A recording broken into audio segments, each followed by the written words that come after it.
करुणा के सागर तथागत गौतम बुद्ध को वंदन करता हूँ, नमन करता हूँ। हमारे अधिकार दाता संविधान निर्माता बाबा साहब को नमन करता हूँ। छोटा सा परिचय है, सुनील बोध, दिल्ली में रहता हूँ।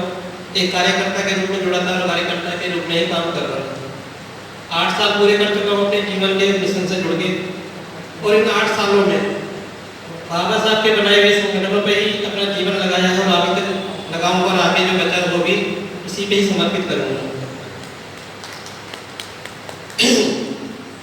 शायद 2012 तक मेरे को बाबा साहब के बारे में नहीं पता था, लेकिन 2013 में जब मुझे पता लगा, शायद वो चंद लोग होते होंगे जो सोच के समझ के पढ़ के और ग्राउंड पर उतर जाते होंगे। तो अपने आप को भाग्यशाली समझता हूँ कि बाबा साहब को पढ़ के हम ग्राउंड पे 13 में उतर गए और 14 में अपनी जिम्मेदारी लेते हुए आज काफ़ी जगहों पर अपने आप को प्रेजेंट करने का मौका मिला और काफ़ी अच्छे कामयाब भी हुए हैं। आज छोटा सा जो वजूद बना है शायद मेरे बाबा साहब की वजह से बना है। तो जीवन जो है उन्हीं के आगे में चलेगा, उन्हीं के बनाए संगठनों में चलेगा, ये थोड़ा प्रेरणा था। साथियों, आज जो बोलने का मौका मिला है ये भी मेरे लिए सौभाग्यशाली है। ये वही अम्बेडकर भवन है जिसकी नींव बाबा साहब ने 15 अप्रैल 1991 को रखी, और ये संगठन ढंग से चल पाए, मूवमेंट बाबा साहब की चल पाए, शायद इसलिए दिल्ली जैसे शहर में बाबा साहब ने अपने एक जगह को चिन्हित किया था। चंद पैसे लेकर इसके नींव रखी गई थी और ये सोचा गया था कि यहाँ से मूवमेंट चलेगा हमारा, चाहे वो बाबा साहब के बनाए हुए संगठन जो भी थे।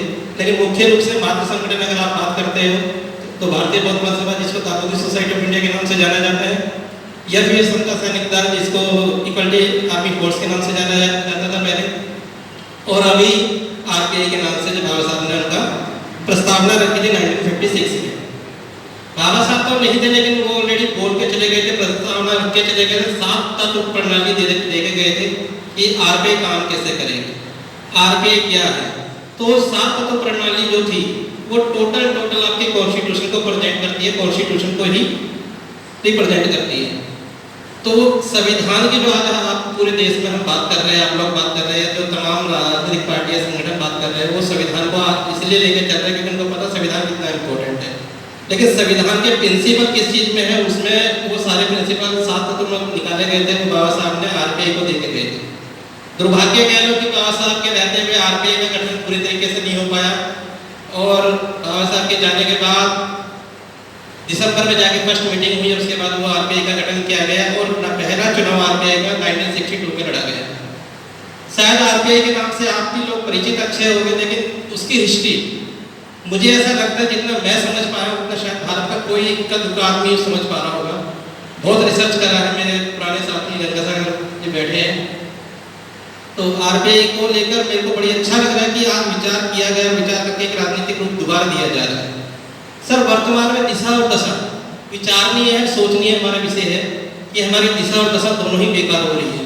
कौन व्यक्ति है या कौन सा संगठन है जो उसको लेके आगे चलेगा।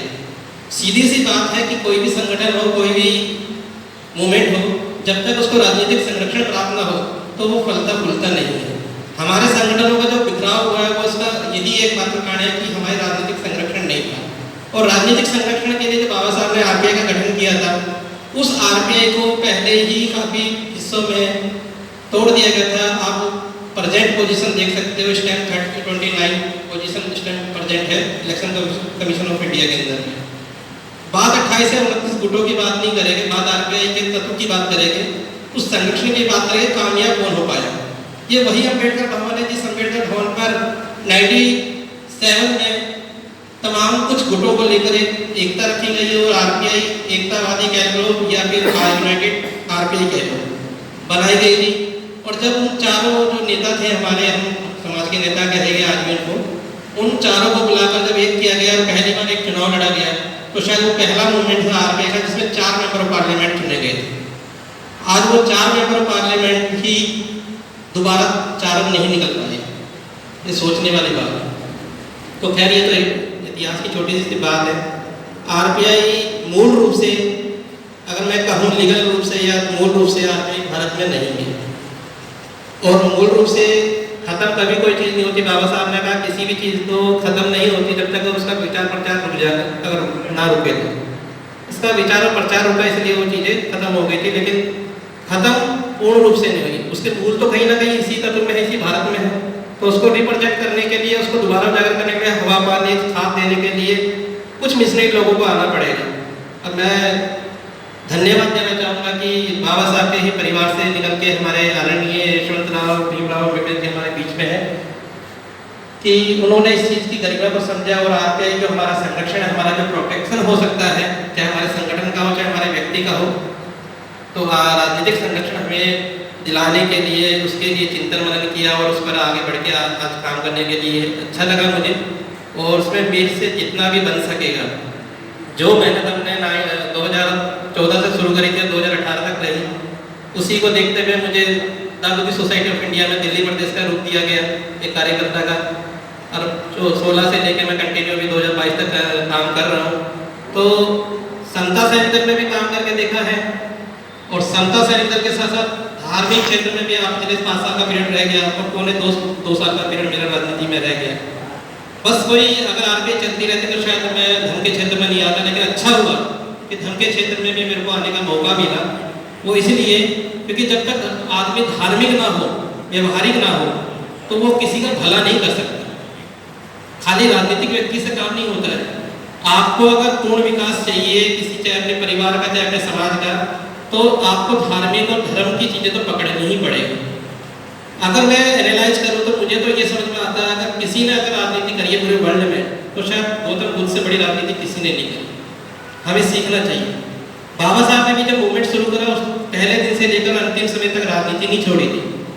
जब 1956 का धर्मांतरण का कार्यक्रम चला था, तब भी बाबा साहब ने खुद RPI की प्रस्तावना को रखा था, क्योंकि उन्होंने साफ इंडिकेट कर दिया था कि मैं राजनीति नहीं छोड़ रहा हूँ, क्योंकि राजनीति छोड़नी भी नहीं चाहिए। हमारे शोषण की शुरुआत वहीं से हो जाती है जिस दिन हम अपनी राजनीति छोड़ देते हैं।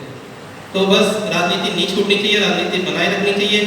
कुछ समय के लिए हमारी राजनीति छूट गई थी, हमारे अध्यक्ष साहब जी आए हैं, दोबारा इस चीज़ को आगे बढ़ाएगा, हम इनके साथ में हैं। और मैं चाहूँगा जितना भी मुझसे बन सकेगा, किसी भी रूप में बन सकेगा, चाहे वो संख्या बल से, चाहे वो फाइनेंशियली रूप से, चाहे वो मोरल रूप से, जैसे भी होगा मैं पूर्ण साथ दूंगा।